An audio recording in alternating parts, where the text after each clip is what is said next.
Hi, I'm Mark, this is Wild Duo, and I will now explain you Baleen bubbles. So let's have a look at the rules of Baleen bubbles, one of my favorite games of the collection. When you start the game, you place the ocean board in the middle of the table between the two players, and you take out all the tiles from the humpback whale bag and place them like this on the board. So that's the start setup.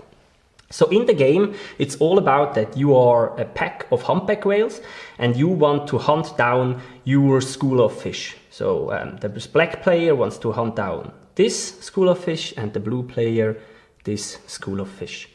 So what's the goal of the game? The goal of the game is to get your school of fish here on the central field of the board. Same for the blue player.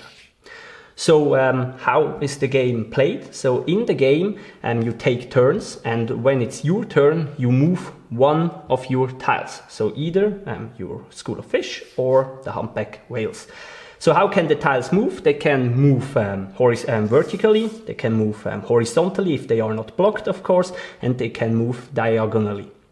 And but there is one very important rule to the movement, and that is if you move a tile, it has to glide through until it bounces into another tile of the opponent or of yourself, or into the edge of the board. So for example, for this piece, that means if I want to move this one vertically, it has to move until it bounces here in this other tile. If I would move it diagonally, then I would move it until here, until it bounces in this tile. Same for all the other pieces. For example, this one, if I would move it diagonally, it moves until here, because now it bounces into the edge. Or same here, moves again into the edge. And so over the turn of the game, the board develops, of course, and your goal is to get your school of fish here in the center. And for doing this, you of course have to manage to somehow get one of the humpback whales, for example, in a position like this, so that you in your next turn can move your fish into here on the central field of the board.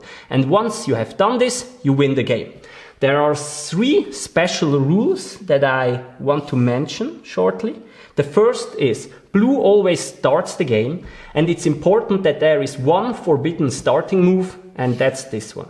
So this move, to move the blue school of fish vertically in front of the black school of fish in the very first turn, that's not allowed. All the other moves are allowed, and when it's black's turn, this move would of course be allowed. But it's just that you, as a starting player, you are not allowed to do that. The second special rule is no other piece than the school of fish are allowed to hold here, to stand here in the end of a turn. So for example, if I would have something like this, so black would have moved the pieces over the turn of the game like this, this move wouldn't be allowed.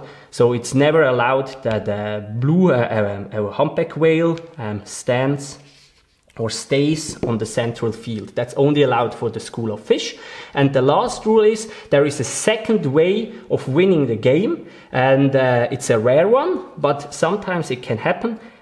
If you manage to block the school of fish of the opponent completely, so that the opponent is not able to perform a turn with their school of fish, then you also win the game. But yeah, normally the game is decided by someone moving their school of fish here in the center, and then the game is over. And that's Baleen bubbles.